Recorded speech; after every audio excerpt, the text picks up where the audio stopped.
this straight enough. Gallon sector. Hi, how are you doing? Today in this video, I will be talking about what I've seen online a lot recently.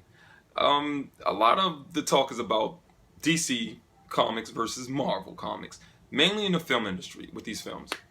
And I see a lot of people talking about why Batman vs Superman got its bad reviews and also the amount of money it made, which was great. It was great. It didn't break $1 billion in the first week or a week and a half, but it hit some high numbers. I think it was 700 million or 800 million last I checked. But I see people online talking about DC's not afraid to make a more intelligent or adult type of film, and so many people are brainwashed to what Marvel has put out lately. And I saw this one comment on a video on YouTube. This guy said, DC makes films for the fans, and Marvel makes films for everybody. DC films are smarter, and they're darker, and for adults. Anyway, first of all, making films for everyone is just smart. It's smart business-wise, and it's also just smart, period. I mean, you want to reach the fans. Almost all these studios make films for everyone. I'm telling you, I swear, I don't believe Warner Brothers and DC made a Batman vs Superman movie just for the fans only. If you do that, you are canceling out a lot of other people that you can be bringing into this franchise, because their ultimate goal is to make money. I don't know if they ever want to please fans first. If they do, we shouldn't have got so many bad comic book films before. Marvel is smart with what they're doing, not just aiming for comic fans. They want to give the fans enough to the point where they're pleased, but also enough to people who aren't fans, who might want to see the movie, because ultimately they want to bring in new fans. That's more money, and it will ensure that the films will go on.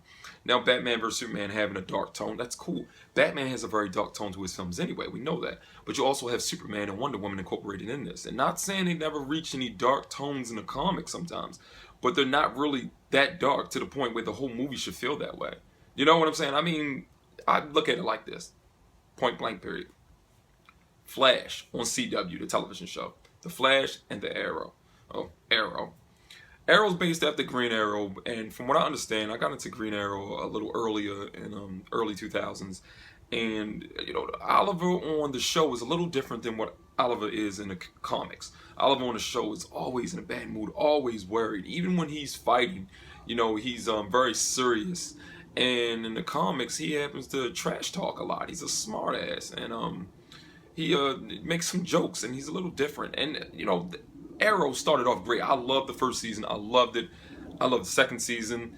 And after that, Flash came out. They were introducing Flash into Arrow's second season, and everybody was talking about how is superpowers going to go over in Arrow's world.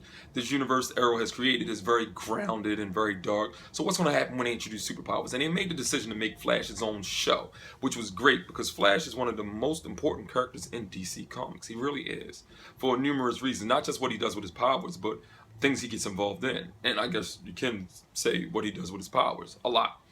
But I thought it was a good decision, and when Flash came out, it came out, started off great, and it gets dark sometimes. Some episodes get dark, but a lot of it is a lighter tone, fun. They display a lot of powers more. Some of it looks cheesy, but it still works, and the reason it works is because the writing is good. These people care about the show. It has a different tone than Arrow. Arrow's still doing good. It's still getting great ratings, but the ratings for Flash have been way better. And I look at the Marvel films and the DC films kind of like that.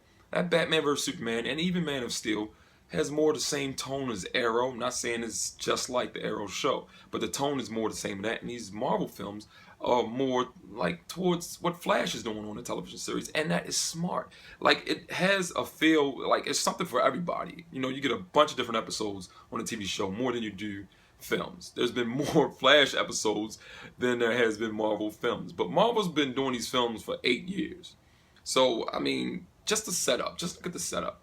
Batman vs Superman wasn't the worst film ever. I mean, it was a hell of a lot better than Fantastic Four, the last one they just released, but it just didn't give me the feeling that I wanted to leave with. And I think that's mostly due to me not seeing enough of Superman in the way that Superman is in the comics. You know, mostly what we see from Superman. Just getting to it, we don't need to really be saying who's better, because somebody's going to come out on top. Somebody's going to do better overall when you look at it when it's all said and done.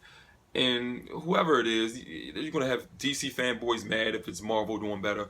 Marvel fanboys being mad if it's DC doing better. Like, we're comic fans. If you do hate one more than the other, okay, you're also always going to be in that debate. Now, it's fun when you debate sometimes, so crack jokes. I see that online a lot. People bring up pictures like, oh, look at this, look at that. But that's fun.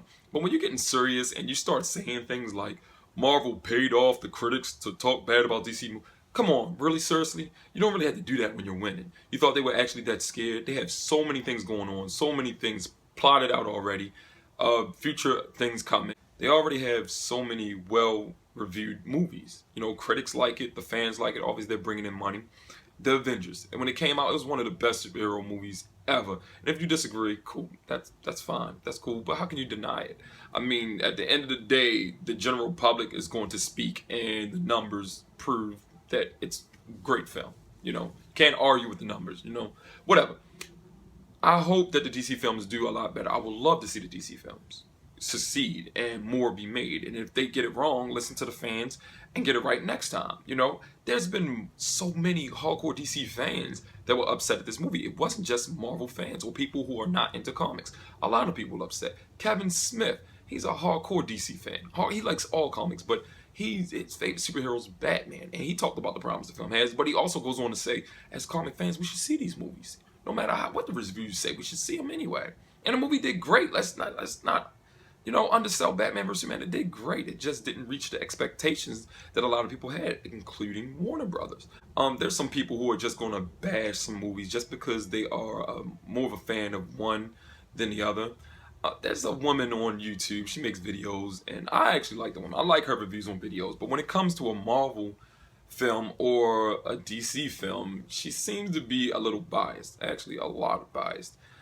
It's very hard to miss. She seems biased. Now, she gives Marvel praise where it's due. Sometimes it's undeniable, but she does give them praise. But she's always saying, well, they could do something different. They could do something different. The woman I'm talking about, her reviews usually go beyond the trailer. It's Grace. Most of you guys know who she is. I mean, if you're on YouTube, you've probably seen it before, especially if you watch reaction videos and reviews, anything comic based as well. I like the woman. I mean, I learned a lot from her, what you should do, what you shouldn't do. You can learn a lot from her. But if you go back and look at one of her videos, she was talking about Civil War trailer, and she hoped they don't show Spider-Man. Well, when they did show Spider-Man, you could see the amazement and the shock in her face. I mean, they showed Spider-Man. It's the first time we all seen Spider-Man. She was surprised, and she goes, oh, they did it. I can't believe they did it. And then she goes to say she don't know how she feels about that. She has very mixed feelings about that. She think they shouldn't show Spider-Man. They should wait. Well, she didn't feel the same way when they showed Doomsday. It seems kind of weird, but I mean, she seems to be a hardcore DC fan, and it was really weird because when she did a breakdown of the trailer, she says another guy on YouTube pointed out the fact that there's a chamber in one of the scenes where it's Iron Man, Captain America, and you can see Bucky behind Iron Man. And Iron Man hits him with that backhand, and Cap goes rolling. There's a chamber behind them, and it seems to be a person inside. You really can't see through the chamber. It's not as transparent. And it looks like the person has white hair. And she was saying, I think this is even more of a spoiler than the Doomsday reveal. It seems that could be Quicksilver. If you look there, it seems like he got white hair. Well, first of all, let me just say, nothing's more of a spoiler than a reveal. When you show something is in the film, and you know for certain that it's there, that's a spoiler. You know what I mean? But it can't be a spoiler if it's just a theory, or you say, I think this is so-and-so. No, that's not more of a spoiler than the Doomsday reveal. It's not. There's also some behind-the-scenes footage, B footage of Civil War. It's showing some behind-the-scenes action and stuff like that. I will put the link down in the description. And it actually shows there's numerous chambers and there's numerous people in them, and actually one of them burst open, and you know, so if that's Quicksilver, they must be cloning him, but I doubt it's Quicksilver. You know, I mean, that's what I'm saying. I mean, it seems like she was just looking for anything in that trailer that could be worse than what they did in the Batman vs Superman when they showed Doomsday, because so many people was like, well, geez, why couldn't they? We didn't even know Doomsday was in the movie until we saw that trailer. There was rumors about it, but you didn't know, and it would have been a nice surprise seeing the movie. But besides that, what I'm saying is there's a lot of people online that do stuff like this, and I'm just bringing out the fact Marvel's winning. They're winning with the numbers. They're making some great films. Not all their films are great on top notch, But they're putting out enough films for us to enjoy, and they had enough time to take their time to build up the Avengers and the Civil War film and the Infinity War. They not trying to go from Civil War to Infinity War really quick just to get it out the way. I wish the DC universe would have took some more time. The Batman being introduced into Superman's world, it's pretty. That was cool. They wanted to get all the other Justice League members introduced as well, and I mean, it just seemed like it was a lot going on in that movie. Basically, if we're going to do the Marvel vs. DC thing, we're going to be wasting our time. Debating about it says nothing, because we know there's going to be people that's out there that's biased. I mean, no matter how well one does better than the other one, there's always going to be somebody that just says, I don't like it, I don't feel it, I don't care. And really, what are we getting at? I mean, a lot of people are going to say, told you so, and I bet you a lot of those people won't respond. If Civil War goes on to do way better than Batman vs. Superman, there's no surprise. Marvel has over 10 films already in the bank, and they had 2 Avengers films. The characters are more well-rounded, and they worked together before, and they got into arguments and made up, and now this is going to happen. And they're taking their time, and they're doing it right. That's the only thing I could say. And if DC or Warner Brothers could take their time and do it right, we might get a better movie, or Justice League might actually turn out good. They hear what the fans are saying. We don't know how that's going to do. It seems everybody's really excited for the Suicide Squad. I'm actually excited for it too. I want to see it. I want to see all comic book movies. I want to see them because this is all we're getting. And I'm a very patient guy, so I'm like, as long as they keep making more, I'll be happy. They're going to get it right sooner or later. We're going to get a Green Lantern, or what is it, a Green Lantern Corps movie, and we just had a Green Lantern movie that everybody just really didn't like. But we're getting another one. It does suck that you have to wait longer. But this is the world we live in. Anyway, that's just all I got to say. Like the video if you like the video. Comment, subscribe, and I will have some more videos coming later. There's a Doctor Strange trailer coming out tonight. And I will have a reaction to that, a live reaction. Anyway, see you guys next time.